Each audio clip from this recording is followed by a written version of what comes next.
I stood there, shaking, my heart in pieces. The words echoed in my head. I'm done with you. I won't take care of that useless old woman anymore. Those words stung deeper than anything else I had ever heard in my life. I couldn't move. I just stared at him. My son, the one I had raised, the one I thought would always take care of me when the time came. But that time had come, and I realized with a sinking feeling that my son had grown into someone I didn't recognize. Before we continue, please hit the like button, subscribe to the channel, and turn on the notification bell for updates. My name is Rose, and I'm 72 years old. I've spent a lifetime taking care of everyone else. I gave everything I had to my children, to my family, to my home. And now, at this stage in my life, I needed help, but it wasn't coming from where I expected it. I used to be full of energy, always running around, cooking, cleaning, giving advice, playing with my grandkids. But the years caught up with me. Aches, pains, and exhaustion took over. I was never the one to ask for help, but I had no choice now. I couldn't get up without feeling like I was about to collapse. My knees ached, my hands trembled. The weight of getting older was something I could no longer ignore. But even with all of this, I never expected to hear what Michael, my son, said to me that day. For years, Michael and I had a close relationship. I had always been there for him, through his highs and lows. But lately, something had changed. It wasn't just the way he spoke to me, it was his whole demeanor. He had become more distant, short with me, impatient. I thought maybe it was just stress. After all, he had his own life to live, his own family, his job, his responsibilities. But then, I started noticing things. Small things that built up over time. His visits became less frequent, his calls more curt. I stopped being included in family events. He wouldn't even call to check on me unless he needed something. But I never said anything. I thought, it's just a phase.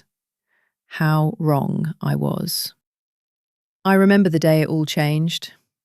It was a typical afternoon when I was sitting by the window, watching the birds outside, just waiting for a phone call from Michael. I hadn't heard from him in weeks, not since he had come over to drop off a few groceries and barely stayed to talk. That day, he called. But it wasn't the conversation I had hoped for. His voice was colder than I had ever heard it before, almost angry. I'm not doing this anymore, Mum. You're just a burden. I won't take care of you. Not like this. His words hit me like a slap to the face. I couldn't breathe, couldn't think. He hung up before I had a chance to say anything. And just like that, my world shattered. The son I had loved, the son I thought I could count on, had turned his back on me. I stood there in shock, holding the phone to my ear, wondering if I had heard him right. The words echoed in my mind over and over again. Burden. Useless old woman. The tears wouldn't stop. What had I done to deserve this? What had happened to my son? The days after Michael's call felt like they were stretching into forever. Each minute felt heavier than the last, like time itself was pushing me down, reminding me of the growing distance between us. I kept replaying those words in my head, trying to make sense of them. Burden. Useless. I can't take care of you anymore. But the more I thought about it, the less I understood why. I spent the next few days in a haze, barely eating or sleeping. My body felt weak, but it was nothing compared to how my heart felt. My son had rejected me, and I didn't even know why. The phone remained silent, as it had for weeks. I couldn't call him. I wasn't sure if I could handle hearing those cruel words again. But I couldn't just let this go on. I had raised him, loved him, sacrificed for him. Was this how it ended? So I did what I never thought I would do. I called my neighbour, Judy. She had known Michael and me for years. She'd seen us go through the ups and downs of life, the triumphs and the struggles. She was one of the few people who might understand, who might know what had happened. As soon as she picked up, I could barely get the words out. Judy, I don't understand. What happened to Michael? Why is he treating me like this? Judy listened quietly, then spoke softly. I've been meaning to ask you the same thing, Rose. Michael's been different for months. He's hardly ever around, and when he is, it's like he's a stranger. And I'm not the only one noticing it. His wife, Laura, she's been telling people that you're too much for him, that he's overwhelmed by your needs. Her words stung like a slap. Michael had never spoken to me that way, had never let anyone else talk about me like that. Judy's voice grew more concerned. Rose, I know it's hard, but you need to understand something. Michael's been carrying a lot of weight for a long time. Maybe he doesn't know how to handle it. But you need to talk to him. You can't let this go on like this. I couldn't believe it. Laura! Was she the one feeding Michael this resentment? Had they been talking behind my back, judging me? I had never asked for much. I had always tried to be independent. I hung up the phone with more questions than answers. What was really going on with Michael? Why had he changed? Was it me? Was it Laura? The truth gnawed at me, but I knew I had to confront him. I had to try. I looked out the window at the empty street, wondering how I could fix things. But the more I thought about it, the more I realized I wasn't sure if anything could fix this. The next few days dragged on in a blur of uncertainty, but I couldn't avoid Michael forever. It wasn't just about what he said. It was about the years of love and sacrifice that had led to this moment. I had to face him, no matter how painful it might be. I called him, hoping he would answer, but all I got was his voicemail. So I did the only thing I could think of. I decided to visit him. When I arrived at Michael's house, my heart raced in my chest. The familiar smell of his home, the one I'd helped him create when he was young, felt distant now. As I stood at the door, I hesitated for a moment. Could I go through with this? Would I even recognize the son I had raised? I knocked softly. The door swung open and there he stood. Michael, now a man in his 40s, looking tired, distant and colder than I remembered. His face softened for a moment, but there was no warmth in his eyes. Mum, what are you doing here? His voice was flat, impersonal. I need to talk to you, I said, trying to hold back the tears. I don't understand what's going on. Why are you treating me like this? I raised you, I loved you, and now you… Mum, I don't have time for this, he interrupted, stepping aside to let me in. I'm busy. I can't be around you all the time. You need to stop relying on me. I've got a family now, a life. You've got to figure things out for yourself. His words cut through me like a knife. I hadn't prepared for this. Michael, I did raise you. I gave everything I had for you. And now I'm asking for a little help. Just a little.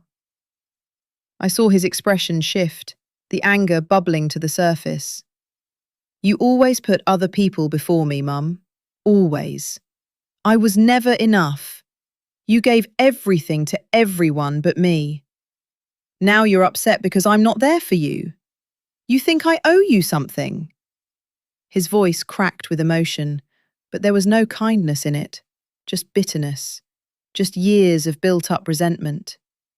He turned away, pacing in the living room, his frustration mounting. I could see him shaking with anger. You never understood. Never. You were so wrapped up in helping others that you forgot about me. I've been carrying this burden for so long, I just can't do it anymore. I stood there, rooted to the spot, my heart aching with the weight of his words. This wasn't the son I raised. This wasn't the man I thought I knew. How had it come to this? I felt a wave of guilt wash over me. Had I really neglected him all these years? Had I been so focused on being there for everyone else that I had missed his pain? The thought of my son feeling abandoned, it crushed me. Michael grabbed his coat and headed toward the door. "I'm done, Mum. I can't fix this. I don't even know if we can fix us." Before I could respond, he left, slamming the door behind him. I stood there in silence, the weight of his words settling over me like a suffocating blanket. The house felt empty now, even though I was standing in the middle of it. The silence pressed down on me, suffocating me. The realization hit me hard. I had just lost my son. Maybe forever. I sat down on the couch, the tears finally coming, though I hardly had the energy left to cry. Everything I had ever done for him, every sacrifice, every late night comforting him, every penny I spent on his education, it had all led to this. And now, he was gone. I couldn't understand why it hurt so much. I had expected this moment for a long time, but not like this. Not so suddenly, not with so much anger. Days passed without a word from Michael. I felt my strength slipping away, my body weaker with each passing day. Every little task felt monumental. Getting out of bed, making a meal, even brushing my hair. I had spent years taking care of others, but now there was no one to care for me. I finally gave in and called Laura, Michael's wife. She picked up on the second ring. "Hi, Rose," she said, her voice flat. I just need to understand," I said, my voice shaking. "What happened? Why is Michael so angry with me?" There was a long pause before she spoke again. "I think he feels neglected. He's been carrying a lot of resentment towards you for years. He's never felt like you truly prioritized him. I don't think he's willing to face it, but it's been building up for a long time." I listened, stunned. Laura's words were like salt in a wound. Michael's anger, his rejection of me, it wasn't just the result of a single fight. It was years of pain that I hadn't seen, years of hurt that I had missed. The reveal set up, 90 to 150 seconds. I hung up the phone and sank into the chair. All this time, I thought I had done my best. I thought I had been a good mother. But now I was faced with the truth. Michael had been suffering for years, and I hadn't even noticed. I decided then and there that I had to face the truth, no matter how painful. I couldn't let this continue. I had to get to the bottom of what had gone wrong. And so, I took a deep breath and dialed Michael's number again. It rang once, twice, and then I heard his voice. "Hello?" His voice was hesitant, strained. Was he just as unsure as I was? Or was this just a formality? "I need to talk to you," I said softly. "I need to understand, Michael. I need to know what happened. Can we please talk?" There was a long pause on the other end of the line.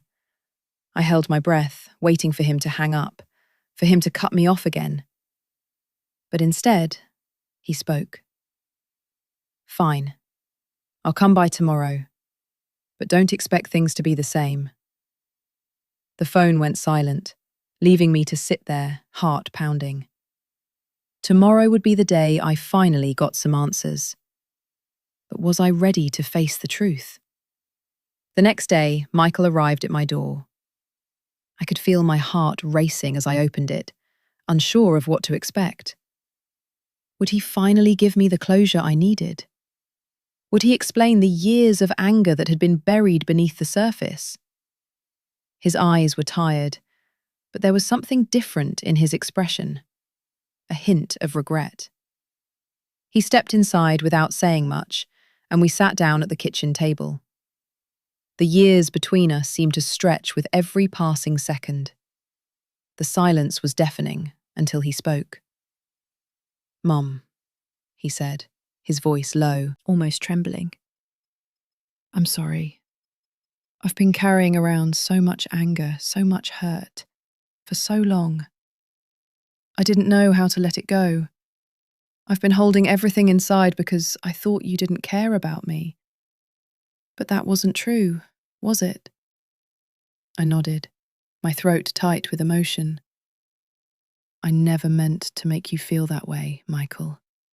I thought I was doing my best. But somewhere along the way, I missed the signs. I missed you." The weight in the room seemed to lift as we talked. Michael explained how he had always felt overlooked, like his needs were secondary to everyone else's. He told me about the times I'd been so focused on others, friends, neighbours, even his own children, that he had felt like he was invisible. He had never learned to express his pain, and it had built up until he couldn't hold it in anymore. "I was angry at you for not seeing me," he admitted, his voice cracking. "And I didn't know how to fix it. I took it all out on you, and I'm sorry." I reached across the table and took his hand. "I should have seen it, Michael. I'm sorry too. I was so focused on doing everything right that I forgot to check in with you. I never meant to hurt you." The tears that had been held back for so long came spilling out, both of us finally releasing the pain we had carried for so many years. It wasn't the perfect reconciliation, but it was a start. And for the first time in a long while, I felt hope. We sat there for hours, talking through the years of tension, the misunderstandings, and the resentment. As the conversation wore on, I saw Michael soften. He wasn't the angry man who had stormed out of my house. He was my son again. We began to rebuild, slowly and painfully, but it was something. I could see that he wanted to try, just like I did. But there were consequences to our actions. Michael admitted that the strain had affected his relationship with Laura. The bitterness and anger he had carried had seeped into their marriage, creating rifts. He wasn't sure if it could be fixed, but he was willing to try. As the days passed, things didn't magically heal, but they did begin to change. Michael started visiting more often, and we spent time together, slowly rebuilding our relationship. It wasn't easy. Old habits die hard, but we were trying. I also noticed a change in Michael's relationship with Laura. He started talking to her more openly, sharing his feelings, working through the walls he had built around himself. It wasn't perfect, but there was progress. And for me, I finally felt seen again. I wasn't just a burden. I wasn't just an old woman. I was Rose, his mother. And after all the years of feeling invisible, that was enough.